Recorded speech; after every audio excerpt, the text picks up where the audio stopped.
once again to one of our Facebook live sessions, and this time we have a very distinguished guest with us, Admiral Sunil Lanba, and we are going to have a conversation, a very brief conversation about some of the priorities of the Indian Navy, as well as where he sees and what is his vision for the Indian naval modernization and the larger Indo-Pacific. So welcome to this conversation.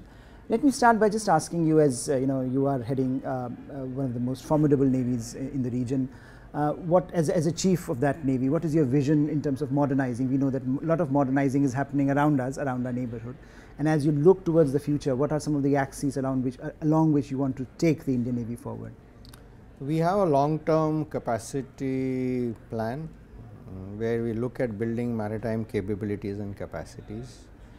We are a navy which is not looking at number crunching, but having requisite capabilities which give us the ability to operate in all the three dimensions, that is in the air, on the surface and underwater.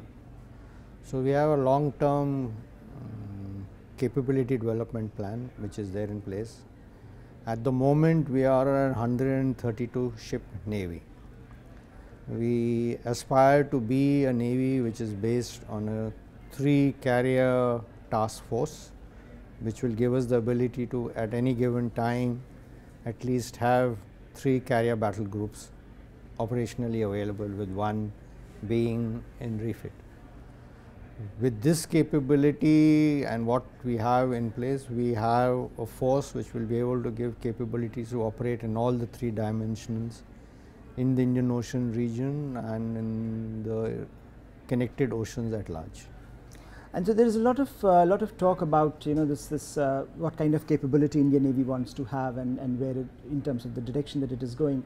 So at this point, when we are talking of the larger Indo-Pacific, do we see, do you, in your assessment, do we have the capability to operate along the entire arc from the Malacca to the Aden, all the way to the east coast of Africa? Definitely yes.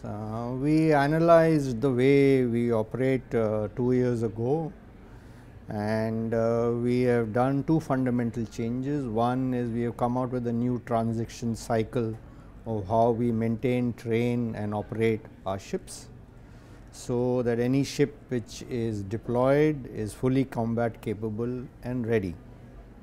Second, we have looked at our areas of interest where we need to be present, and we come out with a mission based deployment where we have identified our maritime areas of interest, and at any given time we are permanently present in the Gulf of Aden, we are permanently present in the Andaman Sea and the Malacca Straits, and we deploy ships in the northern part of the Arabian Sea, Bay of Bengal, the southern Indian Ocean. So with this philosophy, we have near permanent presence in our maritime areas of interest. This has helped us in maintaining a more robust maritime domain awareness. The ships which are deployed are fully combat capable. They have been in station to provide help and assistance to any nation which have asked for, say like in natural disasters, humanitarian assistance and disaster relief has been provided on the ships which have been on mission based deployment. Like recently when we had the tsunami in Indonesia, the group of ships which were there provided relief material to Indonesia. Excellent. And I think one of the aspects of this in expanding geographic space for, I think, Indian Navy and Indian military is this concept of the Indo-Pacific. And I was wondering if you can elaborate a bit on what is Indian Navy's vision of Indo-Pacific, because we have multiple visions coming out from multiple world capitals. So it will be very useful to have your assessment of where this debate is going and how this will pan out. Like our Prime Minister had quoted at the Shangri-La dialogue, where he had defined what India understands as the Indo-Pacific, and what the Prime Minister has said, as far as India is concerned, Indo-Pacific is from the east coast of Africa to the west coast of America. And we look forward for an inclusive, rule-based order which is conducive for growth and for all, which countries which honor international rules, regulations and follow them, and like he's also said, Sagar, which is security and growth for all in the region. We've been working along with like-minded nations and navies for capability assessment, enhancement, and we provide training. We have provided assets. On request of island nations, we do patrols in the EEZ. We exercise with a large number of navies in the Indo-Pacific, which helps us in interoperability and understanding each other's. So as far as India is concerned and the Indian Navy is concerned, we look at Indo-Pacific as a free, inclusive order where all the nations can prosper. And so when you're looking at, when you're looking at partnerships with like-minded countries in the region, as well as I think something that came out of Prime Minister's statement in Shangri-La is, those countries that perhaps feel that they are not part of it, and he also made ASEAN in particularly central to India's conception of Indo-Pacific. I was wondering if, as you look forward towards Indian Navy's engagements, Indian Navy's participation in exercises, do you see that being the focus area? Or do you see other areas also becoming part of this discussion as far as the Navy is concerned?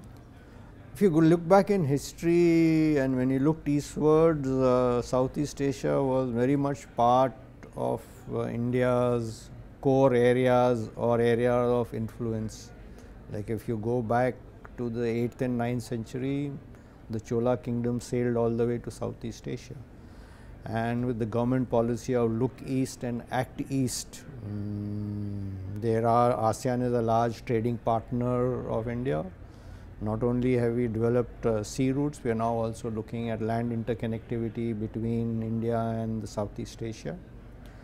And we have partnered in capability building and capacity assistance to like-minded nations in the ASEAN. We exercise with them.